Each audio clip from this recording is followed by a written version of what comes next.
On n'a jamais autant parlé de soi. On n'a jamais autant analysé nos blessures, nos attachements, nos schémas. Les podcasts, les livres sur le développement personnel, la thérapie, tout nous invite à nous comprendre. Et pourtant, les gens continuent de souffrir, malgré toute leur lucidité. Et ce n'est pas un échec personnel au fond, c'est un malentendu fondamental sur ce que signifie vraiment changer.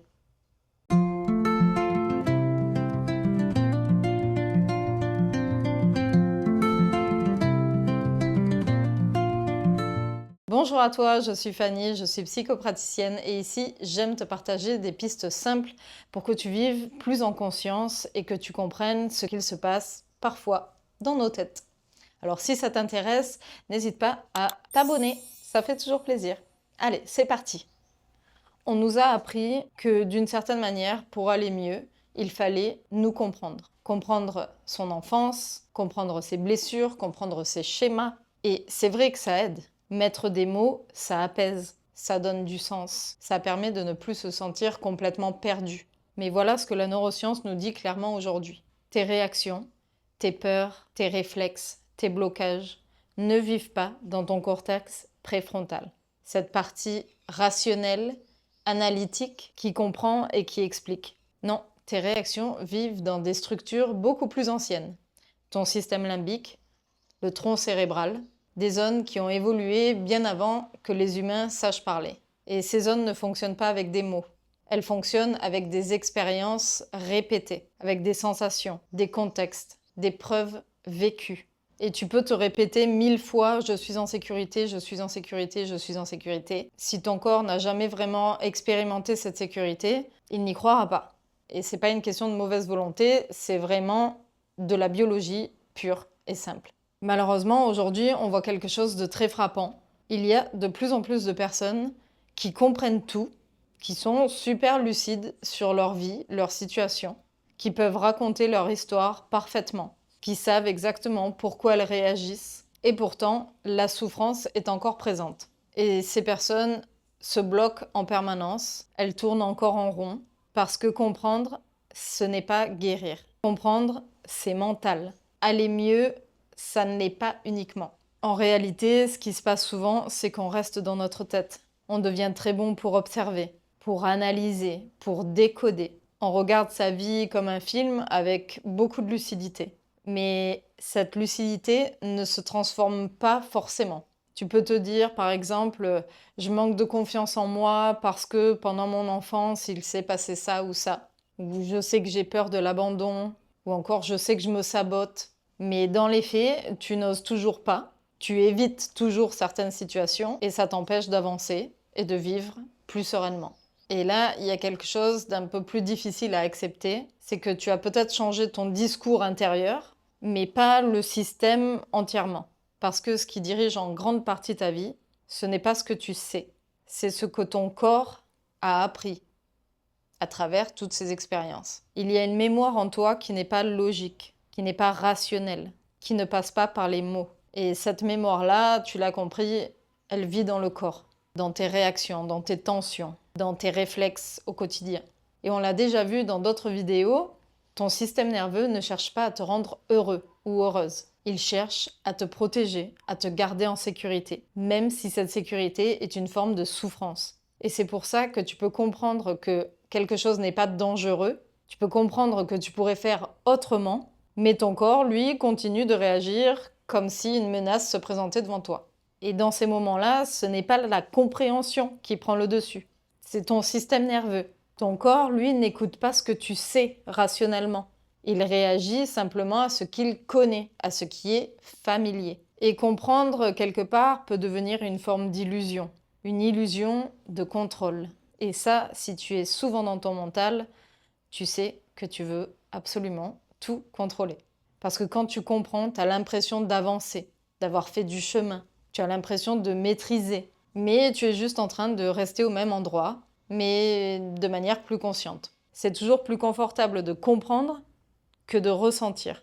Et donc, c'est beaucoup plus confortable de continuer d'analyser plutôt que de changer. Parce que changer, ça demande de passer par l'inconfort. Ça demande de vivre autrement, d'oser autrement. Et ça, malheureusement, ça ne se fait pas dans la tête. Mais bon, tout ça, c'est pas le fruit du hasard, j'ai envie de dire. On vit dans une société qui valorise énormément le mental. Il faut toujours comprendre, analyser, expliquer, mais beaucoup moins ressentir, ralentir, intégrer les choses. On est très stimulé intellectuellement, mais malheureusement, on est très peu connecté à ce qu'on ressent vraiment. Comme si on avait appris à vivre en surface de nous-mêmes. Et donc, forcément, ça crée des personnes qui comprennent beaucoup, mais qui se transforment peu. Alors, qu'est-ce qui fait vraiment bouger les choses? Donc, tu l'as compris, ce n'est pas juste de comprendre, c'est de l'expérimenter. C'est vivre autrement, même à petite échelle. C'est rester dans une émotion au lieu de la fuir. C'est oser un comportement même quand c'est inconfortable. C'est répéter encore et encore jusqu'à ce que ton corps comprenne. Parce que le changement ne se fait pas seulement dans l'explication et la compréhension. Elle se fait surtout dans l'expérience. C'est là, avec la pratique quotidienne, en se forçant un petit peu. Ouais, je sais, c'est pas cool, mais c'est comme ça que tu peux commencer à réécrire les choses pour toi. Et quand tu commences peut-être à faire différemment, il y a quelque chose que personne ne dit vraiment, c'est que ton changement se voit. Et c'est les autres qui vont te le faire remarquer. Les autres vont réagir. Parfois, ils vont être déroutés. On va te dire « Ah, tu as changé ». Et c'est pas toujours dit comme un compliment. Comme si inconsciemment, ils préféraient la version de toi d'avant. Parce que cette version, elle les rassurait. Elle maintient un certain équilibre dans la relation. Et c'est du coup là que beaucoup de changements s'arrêtent. Parce qu'on a peur de perdre ses pairs. Mais quand tu commences à t'affirmer, quand tu t'exprimes différemment, quand tu commences à changer un petit peu, il y a quelque chose qui répond. Quelqu'un va peut-être te regarder autrement, va valider, va se reconnaître en toi. C'est là aussi que ton changement devient réel. Tu adoptes de nouveaux codes. C'est là que le changement qui s'opère à l'intérieur, tout cet inconfort, ces pratiques qu'on doit faire au quotidien qui nous mettent clairement mal à l'aise, eh ben, elles ont un écho, finalement. Alors oui, ça veut dire que parfois, on va perdre des gens sur notre route. Mais si c'est pour que tu vives mieux, si c'est pour que tu enfin arrives à dire non, c'est quand même incroyable. Reprendre le pouvoir, c'est se respecter, c'est décider pour soi et plus à travers les autres. Alors oui, peut-être qu'on te dira que tu as changé, mais peut-être que c'est le meilleur compliment qu'on puisse te faire. Si c'est pour t'épanouir, toi, si c'est pour respecter tes besoins, alors vas-y, change. Au fond, on a besoin peut-être à un certain moment que notre transformation soit vue. Pas pour dépendre du regard des autres, mais pour incarner ce que tu deviens. Et pour lui donner surtout une place dans la réalité. Et c'est ça tout l'équilibre aussi. Apprendre à ne pas dépendre du regard de l'autre, tout en acceptant que ce regard participe aussi à ta transformation. Et donc pour ça, il faut s'en affranchir. Continuer, même quand ça dérange, même quand ça ne plaît pas. Il faut oser être vu, oser être reconnu dans une nouvelle version de soi, sans revenir en arrière à chaque fois pour se rassurer. Comprendre son passé, c'est une étape même très importante. Mais c'est pas elle seule qui te libère de tes démons. Ce qui te libérera, c'est ce que tu fais de cette compréhension. C'est ce que tu oses changer dans ta réalité. Parce qu'à un moment, c'est plus une question de savoir, de comprendre. C'est une question de vivre autrement et d'incarner ce changement. Merci d'être là. Je te laisse avec 2 autres vidéos à la fin de celle-ci. Je te retrouve dimanche prochain à 18h heure française.